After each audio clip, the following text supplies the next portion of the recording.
Pessoal, bom dia. Quem está falando é a professora Gabriela.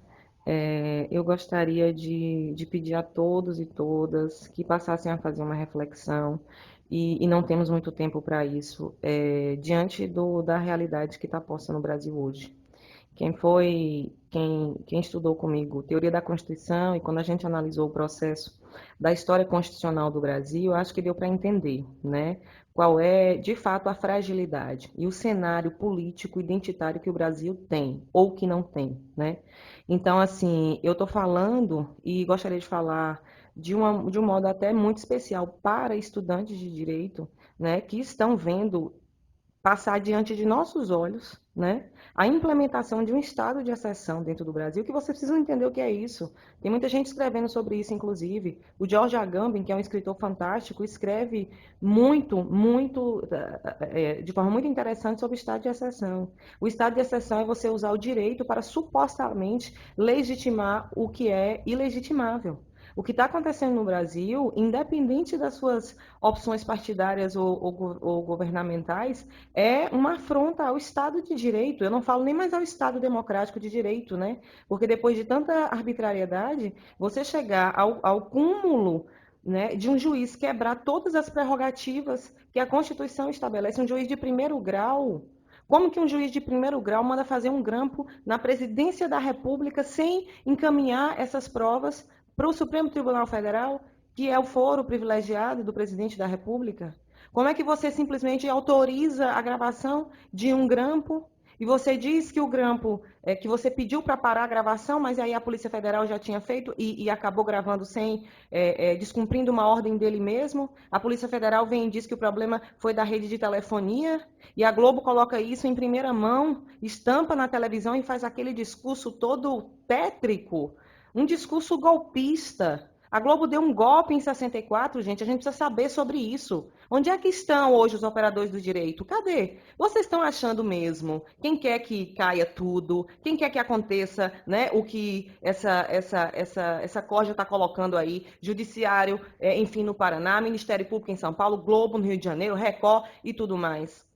Vocês estão achando o quê? Que quem vai se lascar nessa história são só as instituições, essas instituições aí das quais vocês não pertencem? Ah, quem vai cair é a presidência e ministros, o resto vai ficar tudo aí bonito. Como assim? As violações todas do Estado de Direito agora passaram a ser algo absolutamente comum, vai ser comum? Vai ser comum você grampear um advogado de uma pessoa que está sob investigação? Cadê as garantias da advocacia? A OAB está se reunindo, gente. A OAB está perplexa. A comunidade jurídica está perplexa. Ontem, os estudantes, professores, artistas, movimentos sociais foram para a PUC em São Paulo para denunciar um golpe que está acontecendo. O Prêmio Nobel da Paz está alertando ao mundo que está acontecendo um golpe no Brasil. E cadê nós? Aonde nós estamos? Cadê a universidade? Porque tivemos 3 dias de paralisação. É isso? Vamos parar e vamos esquecer que nós somos esse mundo aí e que nós somos parte disso tudo? E que se um golpe de Estado acontecer, da forma como as coisas estão se desenhando, nós seremos diretamente atingidos? Ou vocês acham que não? A vingança da elite brasileira é cruel. E acho bom vocês estudarem história para entender isso.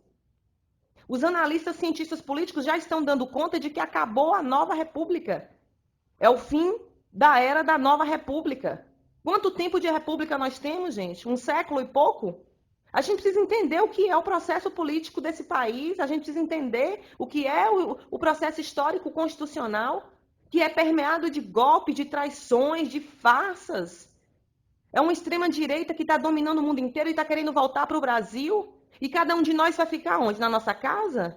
Assistindo de quando em vez essa verborreia toda que a Globo e esses meios de comunicação abertos estão colocando?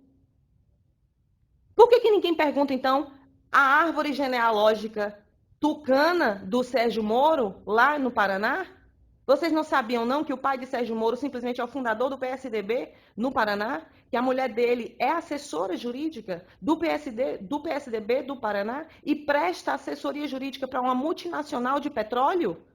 Por favor, abra um olho, abra um olho. eu estou suplicando, as pessoas precisam entender o que está acontecendo e precisam defender minimamente o que nós conquistamos a duras penas, depois de 21 anos de ditadura civil-militar e que foi deflagrada por esses mesmos caras que estão aí. As manifestações de domingo são as mesmas manifestações da Marcha com Deus pela Família, que aconteceu lá em 64, Fiesp, Folha de São Paulo, Rede Globo. A Folha de São Paulo que cedeu os seus carros de entrega de jornal para levar pessoas torturadas entre delegacias na Operação Bandeirante. Vocês sabiam que o primeiro centro de tortura criado quando a ditadura foi instaurada foi um centro de civis e não de militares? Apoiados com dinheiro da Fiesp, da Rede Globo, da Folha de São Paulo? Procurem saber, joguem no Google quem é o Instituto Milênio. Procurem saber como é que essas pessoas estão organizadas desde sempre para voltar a tomar um poder que eles achavam que já estava ficando demais. 14, 13 anos só, né? Em virtude de 514 que essa elite brasileira dominou o país? Como é que pode a gente vai deixar isso acontecer? A gente vai, diante de tanta indignação, diante de uma indignação mundial, nós estamos dentro de uma universidade pública, nós temos diversos cursos, inclusive Direito e História, e cadê as discussões? Cadê? A história se faz enquanto a gente está sendo. A história não é uma coisa que vai acontecer lá no futuro, não. A gente precisa registrar o que está acontecendo agora. E nós temos o dever cidadão de fazer isso, minimamente quem conhece, minimamente quem sabe da história das pessoas que sofreram, inclusive, que foram mortas e torturadas, para a gente estar aqui. Inclusive, as duas pessoas que estão sendo alvo desse holofote todo foram duas pessoas presas e torturadas por essa ditadura que está querendo voltar. Então, eu digo a vocês, que sentido tem a nossa noção, a nossa sensação, a nossa condição de ser universitário, de ser que pensa, se a gente simplesmente ignora uma situação que está causando uma comoção nacional? Como é que pode um juiz estabelecer um estado de sítio no Brasil porque simplesmente eles querem a todo custo dar esse golpe? Vamos pensar, vamos refletir. Eu não quero ter que colocar aqui depois, ó, na agenda da história, o nome de cada um e de cada uma que foi omisso nesse processo, porque a história não vai perdoar e a história não vai absolver. Então, nós estamos hoje fazendo um debate lá no céu, às 5 horas da tarde, para a gente entender o que é esse processo, entender, inclusive, quem está capitaneando o golpe. O nosso foco hoje é a Rede Globo, não é? E amanhã todos e todas, faremos um debate, e amanhã todos e todas iremos, enfim, para Salvador, mas eu acho importante a gente fazer também uma atividade aqui em Jacobina, tá? Então, é meu recado, eu peço de fato que vocês entendam, compreendam, né? E comecem a participar desse momento histórico, porque nós estamos vivendo e fazendo história. Um abraço.